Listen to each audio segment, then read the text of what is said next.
காஞ்சிபுரம் அத்திவரதரை தெரியும். ஆனா கும்பகோணம் அத்திவரதரை தெரியுமா? 2013க்கு அப்புறம் இப்போதான் அந்த ரகசிய பாதாள அறை திறக்க போகுது. மார்ச் 1ஆம் தேதி வரப்போற அந்த அதிசயம் என்ன? இந்த கோவில் சாதாரணமானது இல்லை. தஞ்சை ஆண்ட சோழ மன்னர்களால் கட்டப்பட்ட மேலக்காவேரி வரதராஜ பெருமாள் கோவில்.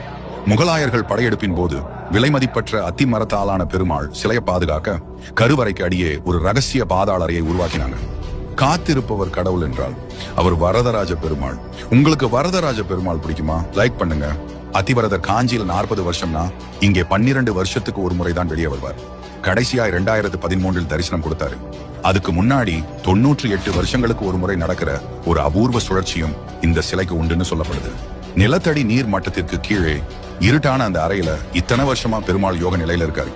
மார்ச் 1 வெறும் 10 நாளைக்கு மட்டும்தான் இந்த அபூர்வ அத்திவரதர் தரிசனம். இந்த 12 வருட காத்திருப்பு மார்ச் 1 முடியுது. நீங்க கும்பகோணம் அத்திவரதரை பார்க்க போறீங்களா? அந்த பாதாள அறை ரகசியம் பத்தி நீங்க என்ன நினைக்கிறீங்க? கமெண்ட் பண்ணுங்க. மறக்காம சப்ஸ்கிரைப் பண்ணுங்க.